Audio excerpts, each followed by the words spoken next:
ৰাতিপুৱাই দেখোন ৰ'দটো খাওঁ খাওঁ মূৰ্তি ধৰিছে। পথাৰলৈ কেনেকৈ যাম বাৰু তাকে চিন্তা কৰিছোঁ।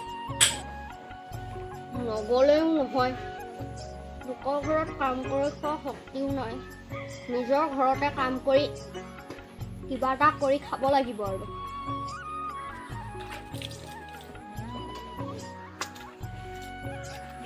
যাওঁ পথাৰলৈকে এপাক।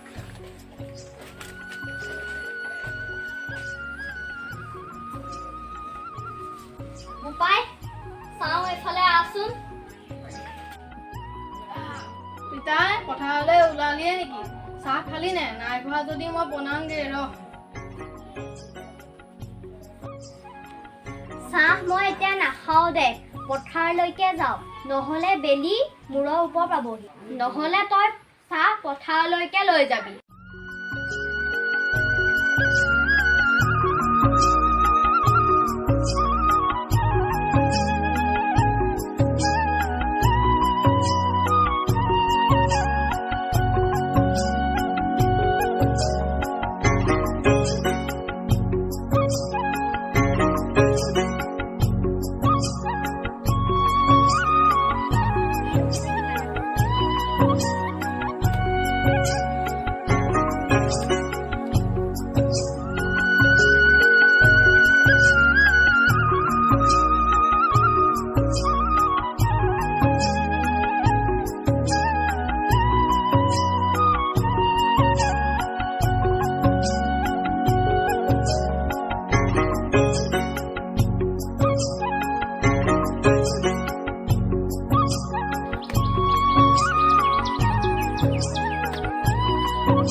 খুব ভাগৰ লাগিছে, অকমান জিৰাই লওঁগৈ।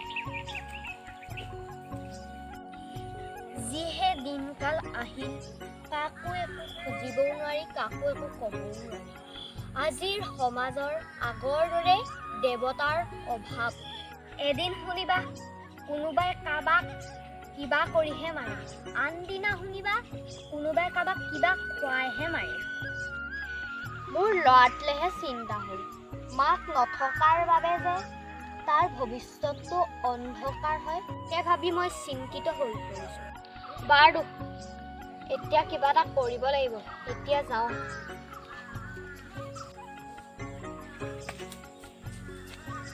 পিতাই মই চাহ আনিলো, তই ইয়ালৈকে আহিবি দে, মই তালৈকে যাম।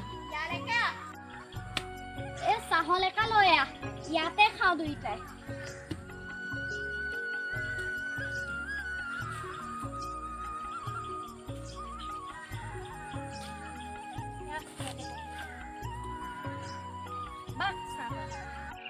বোপাই ঘৰত ভাতৰ আয়োজন কৰিছো নাই?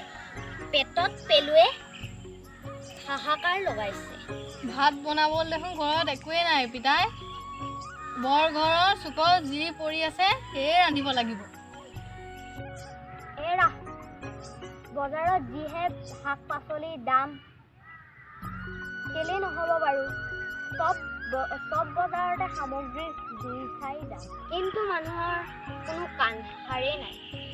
আমাৰ দৰে সাধাৰণ কৃষকৰ যদি শাক পাচলিৰ দাম 2 টকামান বৃদ্ধি কৰে, তেতিয়া বজাৰত হাহাকাৰ লাগি যায়।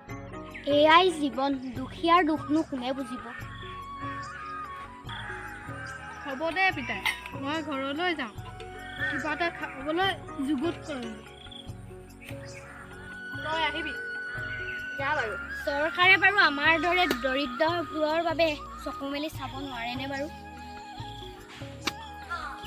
মহিলা নাই বাবে কোনো সা সুবিধাই নাই। কৃষক হিচাপে 2000 টকা পাওঁ, তাকো 3 মাহৰ। চৰকাৰেও মাইকীৰ ওপৰতহে চকু দিয়ে, আমি যে মানুহেই নহয়।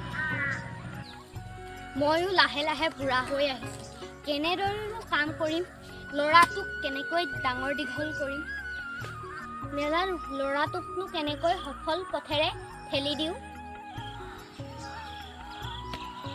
প্ৰভু মই অসহায় হৈ পৰিছোঁ। মোক চকু মেলি চাবা প্ৰভু, মোক চকু মেলি চাবা।